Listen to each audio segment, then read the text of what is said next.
자, 원리합계 이렇게 나와 있는데 원리합계라는 게 뭐냐 그러면 이게 원자가 원금이야 원금. 그 다음에 리는 이자다 이거죠. 자, 원금하고 이자를 합한 거를 원리합계라 그래요. 그래서 우리가 은행에다 돈을 맡길 때 이자를 계산을 해서 주잖아요. 그래서 실제 이제 그 적금이라는 게 있고 적금 들어본 적 있어?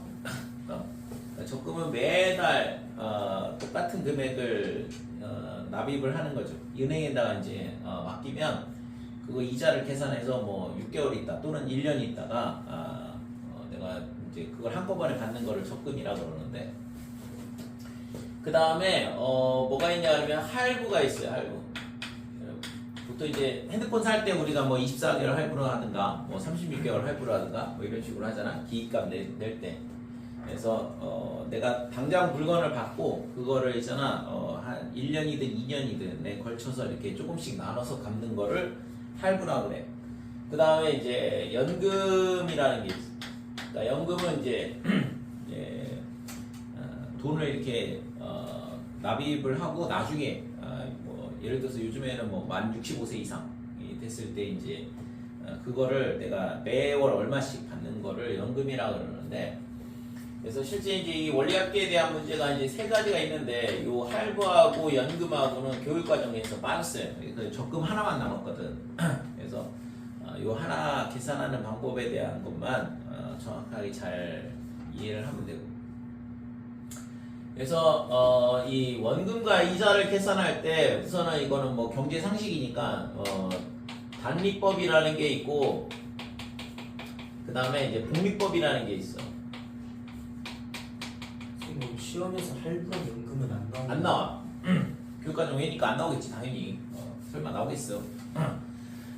단리법이라는 건 뭐냐 하면 원금에 대해서만 이자를 주는 거를 원금에 대해서만 이자를 지급하는 거. 그러니까 이거를 단리법이라 그래요. 그 다음에 복리법은 뭐냐 하면 이자 원금뿐만 아니라 그러니까 원금과 그 다음에 이자 모두에 대해서 이자를 지급하는 거. 그럼 뭐가 나올까? 위에 게 나올까? 밑에 게 나올까? 밑에 게 나왔겠죠, 그죠? 그래서 실제 여러분들이 은행 가가지고 돈을 맡긴다 그러면 다 밑에 거야. 복리법으로 해주지 누가 단리법으로 하지 않는다 이거죠. 그래서 예를 들어서 100만 원을 있잖아 은행에다 맡긴다 그러면 이자가 편의상 10%라고 할게요. 이자율이 10%라 그러면 엄청 큰. 엄청 커. 세상이 내가 니네 나이 때는 10%가 별거 아니었는데 지금 우리나라가 너무 잘 살아가지고 이제 10%씩 줄 수가 없어. 단리법이 있고 그 다음에 복리법이 있다 이렇게 돼요. 그래서 100만 원을 지급을 갖다 맡기는데 지금 단리법으로 계산을 하게 되면 원금이 얼마가 되냐 그러면 원금이 100만 원이 되겠죠. 당연히 100만 원을 맡겼으니까. 그 다음에 1년 후에 이자가 얼마가 되냐 그러면 10만 원이 돼. 됐어요? 그러니까 1년 후에 이자가 10만 원 되니까 내가 1년 후에 내가 만약에 은행에서 돈을 받는다 그러면 110만 원이 되는 거죠. 그러면 여기 복리법은 어떻게 될까? 복리법은 원금이 100만 원이야. 그럼 뭐 당연히 이자가 10%라고 했으니까 1년 후에 이자가 1년 후에 내가 은행에서 받아야 될 거는 원금 100만 원에 이자 10만 원 해가지고 110만 원을 받는다 이거죠. 그러면은 똑같은데 단리로 계산하든 복리로 계산은 어차피 똑같다 이거죠. 그러면은 뭔 차이가 있냐면 2년 후부터는 차이가 있어요. 1년까지는 어차피 이 원금이 똑같으니까 이자는 똑같이 10만 원씩 나오는 거거든. 그러면 얘가 2년 차에는 어떻게 될까? 2년 차에는 2년 후에는 단리법에서의 원금은 얼마가 돼? 원금은 그냥 그대로 100만 원이야. 그 다음에 그러면 이자가 얼마가 돼? 이자가 다시 또 10만 원이죠. 왜? 원금에 대해서만 이자를 준다 그랬으니까 이자가 얼마가 나오냐 그러면 이자가 10만 원이 있어. 그러면 1년 차에 받은 이자 10만 원이 있고 2년 차에 또 받는 이자 10만 원이 있거든. 그러니까 2년 후에는 원리합계가 얼마가 되냐면 총 120만 원이 되는 거죠. 그렇죠? 그래서 단위법은 이렇게 120만 원이 되고, 그 다음에 복리법은 이제 2년 후에 원금이 얼마가 2년 후에 얼마를 받냐 그러면 이거는 이제 좀 이따 다시 1년 후에 이자 10만 원을 받았으니까 이제 원금이 얼마가 되냐 그러면 110만 원이 돼. 그러니까 복리법으로 계산을 하게 되면 내가 원금 100만 원 넣고 이자 10만 원 받았어? 그러면 그 10만 원이 합해져서 이제 원금이 되는 거야. 그러면 이거에 대해서 2년 후에 이자가 이제 발생을 하는 거죠. 이자가 얼마가 나오냐 그러면 이거의 10%니까 11만 원이 나온다 이렇게 되는 거지. 그렇죠? 그래서 2년 후에 내가 받아야 되는 금액이 얼마가 되냐면 121만 원이 돼요. 그러니까 만 원의 차이가 생긴다 이거죠. 자, 요 적금에 대한 거 잠깐 설명을 하고 수업을 마칠게요. 적금이라는 걸 예를 들어서 1년 동안 든다고 해볼게요. 1년 동안 매월 1년 동안 매월 초에 얼마를 넣냐 하면 A1을 넣는다고 생각을 해보자 이거죠.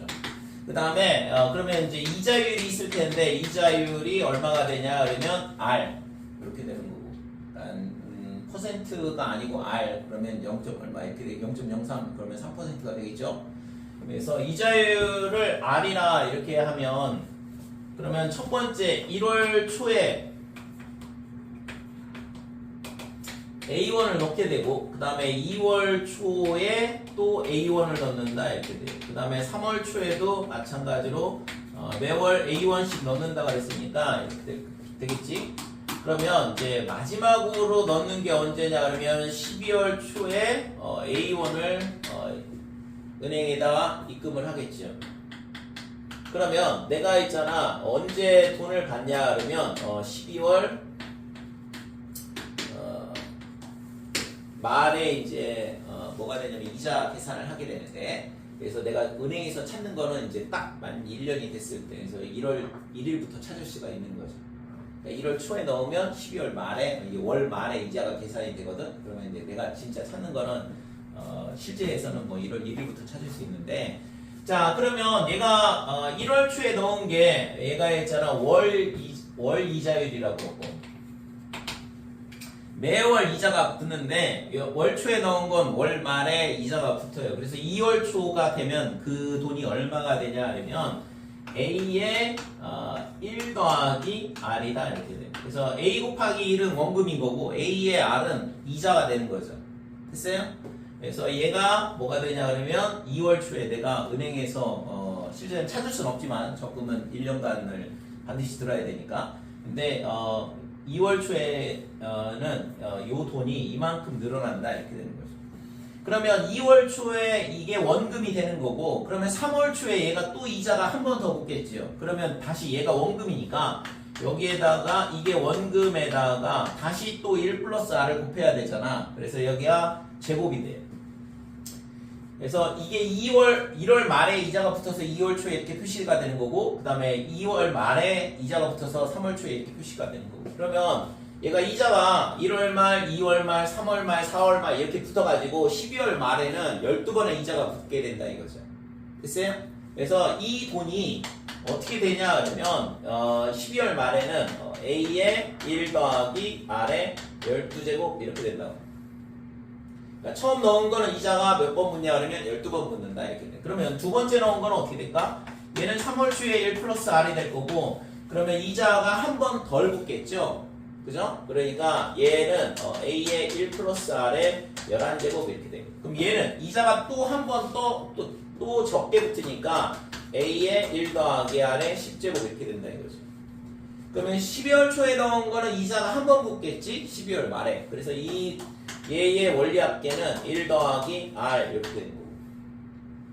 그래서 내가 있잖아 1년 동안 넣은 돈은 12 곱하기 A만큼의 돈을 넣게 되는데, 그럼 내가 있잖아 1월 초에 은행에 가서 돈을 찾는다 그러면 요 합만큼 주게 돼 있거든. 그죠? 그러니까 이게 뭐냐 그러면 원리 합계가 되는 거고 적금을 들었을 때 내가 받는 돈이다 이렇게 돼 1년 후에.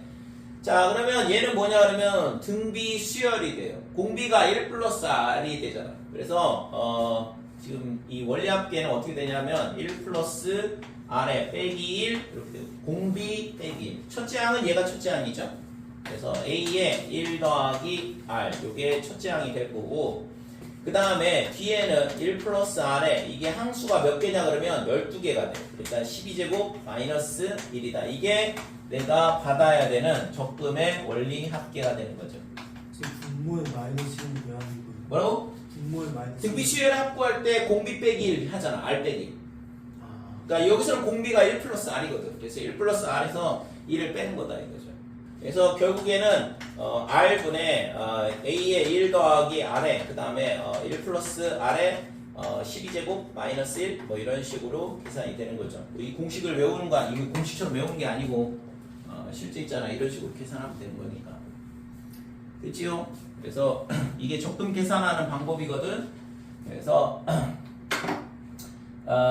매월 초에 넣는다. 만약에 연초에 매년 초에 넣는다 그러면 연말에 이자가 붙는 거고 연이율로 계산을 할 거고 그 다음에 얘는 뭐 매월 넣는다 그러면 월이율로 문제에서 주어질 거니까 그래서 1년간 넣는다 그러면 이자가 12번 붙을 거고 그 다음에 뭐 10년 동안 연초에 넣는다 그러면 이자가 10번 붙을 거 아니에요. 그죠?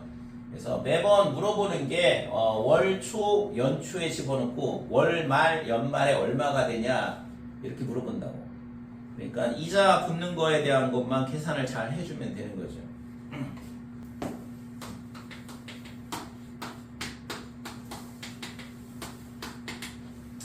자, 연이율 6% 매년마다 복리로 매년 초에 얼마씩 넣냐 그러면 2만원씩 넣는데 매년 초에 2만원씩 10년 동안 적립한다 그랬으니까 그러면 1년 초에 얼마를 넣냐 2만원 그 다음에 2년 초에도 마찬가지로 2만원을 넣을 거다 이렇게 돼요. 그래서 얘를 10년 동안 지급한다 넣는다고 했으니까 10년 초에도 마찬가지로 2만원이 될 거다 이렇게 돼요. 그러면 10년 말에 내가 얼마를 찾아야 되냐 이거죠. 그러니까 10년 말까지 적립금의 원리합계를 구하시오 그랬으니까 그러면 얘가 이자가 몇 번 붙냐? 10번 붙죠. 1년 말, 2년 말, 3년 말, 4년 말 해가지고 10년 말에 이자가 한 번씩 붙으니까 그러면 2만에 연이율이 얼마냐 그러면 6%라 그랬어. 그래서 얘는 2만 곱하기 1.06 이렇게 되는 거죠. 그래서 1.06을 계속 곱해 나가는 거거든. 이자가 붙을 때마다. 그러니까 얘가 1.06에 10제곱 이렇게 된다 이거죠. 그러니까 2년 초에 넣은 거는 2년 말, 3년 말, 4년 말에서 10년 말 이자가 9번 붙는다 이렇게 되고 그래서 2만원 곱하기 1.06에 9제곱 이렇게 되고 얘가 뭐가 되냐 그러면 이자 한 번 붙죠? 2만원 곱하기 1.06에 이렇게 되는 거죠. 그래서 요거의 합, 이 10개의 합이죠. 10번 입금을 하게 되는데 그 10개의 원리합계의 합이 구하고자 하는 적립금의 금액이 될 거고 그래서 얘는 1.06 마이너스 1 이렇게 되고 그 다음에 지금 첫째 항이 뭐냐 그러면 2만원 곱하기 1.06 그 다음에 1.06에 10제곱 마이너스 1 이렇게 되죠. 공비 빼기 1 그 다음에 첫째 항의 공비의 항수 이렇게 되고 자 그래서 얘가 0.06 이렇게 되니까 그러면 100을 위아래 곱하면 6분의 2만원 곱하기 1.106 이렇게 될 거고 100을 곱했으니까 그 다음에 지금 1.06의 10제곱이 거기 1.8이라고 주어져 있거든. 그러니까 얘가 1.8이니까 1.8에서 1 빼면 0.8 이렇게 되고 자 그래서 얘가 얼마냐 하려면 이거 약분이 지금 안 되는데 그래서 이거 하나만 약분하고 3으로 약분하면 여기가 0.4 이렇게 될 거고 그래서 106 곱하기 2 하면 212 이렇게 될 거고 0000 이렇게 되는 거죠. 자 그 다음에 여기다가 뭘 곱하냐 그러면 0.4를 곱해야 되고 2만원 곱하기 106 그래서 곱하기 얼마가 되냐면 0.4 그러면 하나 지우고 그 다음에 4를 곱하면 되죠. 그래서 그래서 000, 8, 4, 8 이렇게 되고. 그러니까 얘를 3으로 나누게 되면 구하고자 하는 값이 되는 거예요. 2, 그 다음에 8, 2, 그 다음에 6, 6, 6. 그래서 28만 2,600원 이렇게 되는 거죠.